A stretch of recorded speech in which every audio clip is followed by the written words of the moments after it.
Olá, no programa Pauta Especial de hoje vamos fazer uma análise do resultado das eleições municipais desse ano, que colocou o PSDB como o partido a governar mais brasileiros no país. Você vai ver que os novos valores das multas de trânsito começaram a valer essa semana e ainda tem motorista que nem sabia que ia ter reajuste. E a gente vai falar também sobre assédio moral dentro do local de trabalho. Uma advogada vai explicar o que é e como se defender desse caso.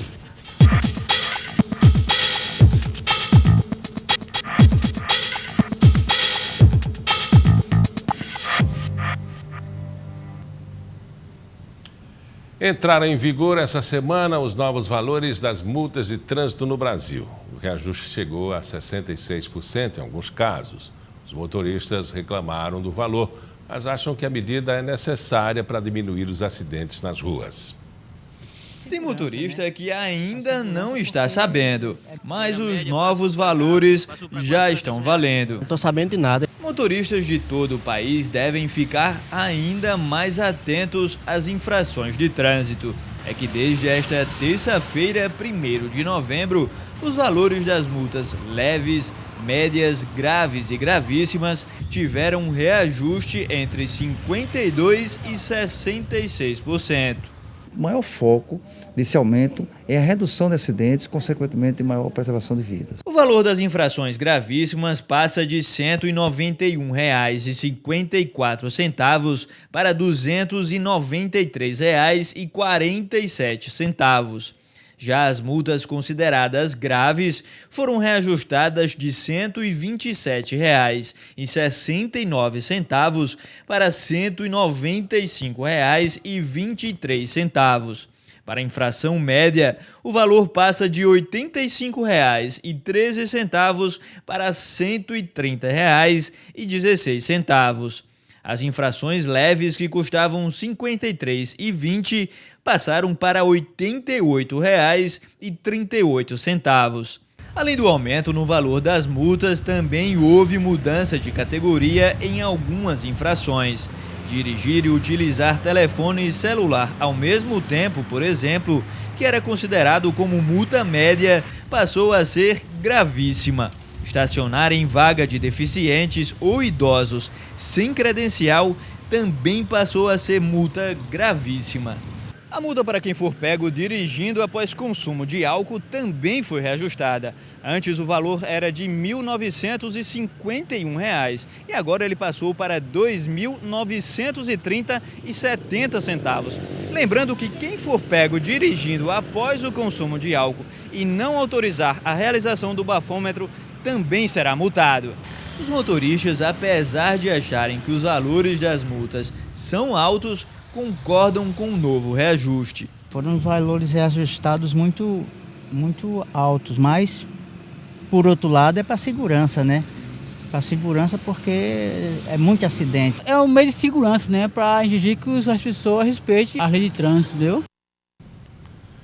E nesse fim de semana aconteceu o segundo turno das eleições municipais e o grande vencedor desse pleito foi o PSDB, que se tornou o partido a governar o maior número de eleitores no Brasil.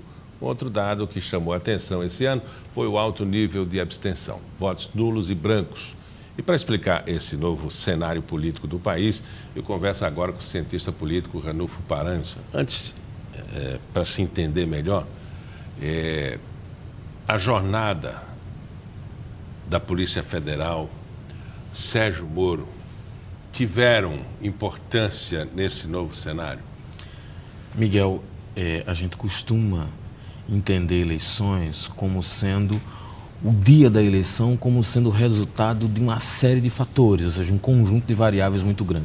Tudo que acontece influencia eleições. Se fizer muito sol, influencia. Se fizer muita chuva, influencia. Consequentemente, o papel da Polícia Federal, o papel do Ministério Público Federal e da 13ª Vara do Paraná, cujo juiz é o Sérgio Moro, que conduz a Operação Lava Jato, tem sim um impacto, ou seja, isso está na mídia diariamente e isso tem um impacto para alguns partidos, é óbvio, né? Porque à medida que o partido que mais se envolveu ou que tem uma maior quantidade de denúncias por corrupção, sobretudo na Operação Lava Jato, em sendo o PT, E quando o PT perde votos, alguém vai ganhar esses votos. Consequentemente, o PSDB, os partidos que fizeram oposição mais forte ao PT, conquistam esses votos ou passam a ser o recebedor desses votos. Quais os partidos que se corromperam e tiveram assim suas finanças e seus membros investigados? Segundo a Polícia Federal, os principais partidos PT, PMDB e PP, o Partido Progressista, que são os partidos que indicavam diretamente membros para atuar dentro da Petrobras, né, da empresa, ou seja, alguém que gerenciava a conta de compras, alguém que gerenciava a conta de licitação pública, alguém que gerenciava a conta de contratos e por aí vai. A Odebrecht existe há quanto tempo no Brasil? Na Odebrecht, aí eu já não consigo te precisar, mas é uma empresa que se consolida no Brasil, se torna a maior empresa e ela ganha status, né, de empresa multinacional nos últimos 10 anos, ou seja, com o advento do governo Lula, ela passa a ser, então, uma grande empresa. Mas ela opera em vários setores da indústria brasileira, é a maior empresa, a própria Braskem, que a gente conhece aqui em Maceió, pertence ao grupo Odebrecht. Num país sério, ela estaria funcionando ainda? Essa é uma discussão que é feita no meio jurídico e que é feita por articulistas de uma maneira geral, que é: pune-se a empresa ou pune-se os responsáveis pela empresa? Porque ao punir a empresa, você vai prejudicar, consequentemente, o funcionário. A empresa vai perder capital de mercado, a empresa vai ter que desempregar, a empresa vai ter que fechar alguns setores. Consequentemente, você penaliza o trabalhador, penaliza a sociedade de uma maneira geral. A ideia melhor ou a que ganha mais força é aquela que penaliza os responsáveis. A exemplo disso, o então herdeiro da Odebrecht, o Marcelo Odebrecht, está preso, né? Já há alguns meses está preso e está fazendo delação premiada e tal. Qual é a ideia geral? É que a empresa pague multa, consequentemente, tem que pagar multa, e em função daquilo que ela conseguiu como lucro através de propina, através de tráfico de influência e por aí vai, através de atos ilícitos, né, de crimes, ela pagaria a multa num valor que não quebre a empresa, mas os responsáveis pela empresa têm que pagar. Aí sim, paga com prisão, paga também com perda de direito, proibição de ocupar cargo público, proibição, inclusive, de presidir a própria empresa. Um dado também interessante que deva ter influenciado essa eleição foi o financiamento de campanha. Você acha que funcionou? Miguel, no Brasil já se discutia há algum tempo a proibição do financiamento de campanha. Então vamos lembrar como é que funciona o financiamento de campanha, ou como é que funcionava até o ano passado, até a eleição de 2014. Qualquer pessoa pode fazer doação correspondente a 10% do faturamento bruto do ano anterior, ou seja, tudo aquilo que você recebeu, você pode doar 10%, pessoa física. Empresa seriam 2% correspondente ao faturamento bruto do ano anterior, e você também pode se financiar. Então, retira-se do conjunto dos financiadores as pessoas jurídicas. Empresa não pode mais, sindicato não pode mais. Bom, ao fazer isso, a grande expectativa, ou pelo menos a expectativa mais otimista, né, ou mais ingênua, é que nós iríamos equiparar o nível das campanhas. As campanhas passariam a ser, ou seja, se eu não tenho financiamento de empresa privada, consequentemente reduz a taxa de investimento sobre as campanhas e, consequentemente, você nivela mais. Essa é a proposta. Agora, o que é que pode ter acontecido e que a gente não tem conhecimento ainda, já que não é caso de política, não é caso de ciência, é caso mais de polícia?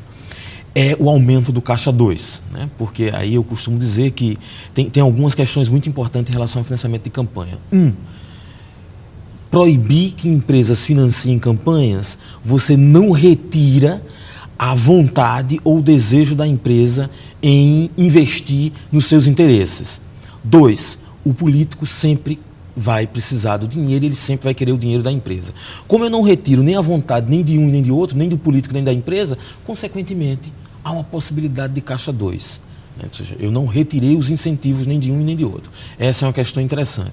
A outra é que no Brasil, né, nós já atuamos com financiamento privado de campanha. Agora, melhor do que proibir seria fiscalizar. É você ter, por meio da Justiça, né, por meio da Receita Federal, você ter conhecimento da possibilidade de se empresas podem doar ou não, tem condições de fazer aquele tipo de doação. E acabou o dado, né? Que se você financia, você está aqui às claras, eu tenho um dado de que você doou para esse governo e você foi agraciado. Seria uma troca? Tem isso também, né? Ou seja, quem financia porque quer alguma coisa como retorno. Agora, acham que estão dando bônus aos executivos e os executivos estão fazendo financiamento direto porque recebeu um bônus, mas um bônus que a empresa deu. Né? Agora, sim, é muito melhor fiscalizar. Né? Quando você fiscaliza e quando você pune exemplarmente, aí você vai ter um funcionamento, o que a gente considera que é um funcionamento normal. Proibir, eu não gosto muito do conceito de proibição. A ideia de você proibir a vontade do empresário, ou seja, a partir da sua empresa, você consequentemente vai levar para o Caixa 2. O Gilmar Mendes já deu já fez uma fala no sentido de que nós vamos transformar o Brasil num laranjal. Essa perspectiva desse ano já serve para 2018, campanha presidencial, o PSDB aí no comando? Políticos e a própria Justiça têm sinalizado de que o financiamento privado de campanha para esse ano foi um teste. Né? É óbvio que o Congresso Nacional não gosta dessa ideia. Tanto é que a decisão foi tomada não pelo Congresso, ela foi tomada pela Justiça. Quem proíbe financiamento privado de campanha não é o Congresso. Ele fez um jogo meio de morosidade, vamos empurrar com a barriga para que o financiamento funcionasse para esse ano. Mas aí a Justiça tomou uma decisão, o Gilmar Mendes passou, como eles diziam, um ano sentado sobre o processo e ao fazer isso, chegou o momento que eles decidiram pela proibição. Né? Mas aí possivelmente, eu não sei o quanto isso vai vingar ou o quanto isso vai funcionar do jeito que está agora. A configuração e o mapa brasileiro mudou a partir dessa eleição. Já há uma perspectiva de que isso pode se manter por mais de 2 anos ou o PMDB pode crescer já que tem o poder? Vamos lá. O PMDB é o maior partido do Brasil. Tem o maior número de parlamentares, tem o maior número de prefeitos, o maior número de vereadores, está presente em todos os estados, quando você olha para deputados federais, e tem a maior quantidade de prefeituras, mais de 1.000 prefeituras, reduziu um pouquinho, mas é irrisório, estatisticamente, a quantidade de prefeituras que reduziu. O PSDB é hoje o que tem o maior número de votos da última eleição. Então, o PSDB conseguiu, inclusive, vai gerenciar aí cerca de 25% da população. Né? Ou seja, 25% da população de eleitores, mais de 25 milhões de eleitores, está hoje sob o comando do PSDB. Então, o que é que acontece a partir disso daí? Você tem os 2 maiores partidos, PSDB e PMDB, que atualmente têm uma aliança, fazem parte de uma coalizão que governa, né? O presidente é do PMDB, Michel Temer, mas o PMDB está hoje na coalizão, está na base, apoia. O PT, consequentemente, ainda tem uma base política dentro do Congresso forte, grande, não é um partido pequeno dentro do Congresso, mas quando você olha para as prefeituras, o PT ficou hoje do tamanho do PPS, menor que o PDT, inclusive é metade do tamanho, quando você olha para a quantidade de eleitores, é metade do tamanho do DEM.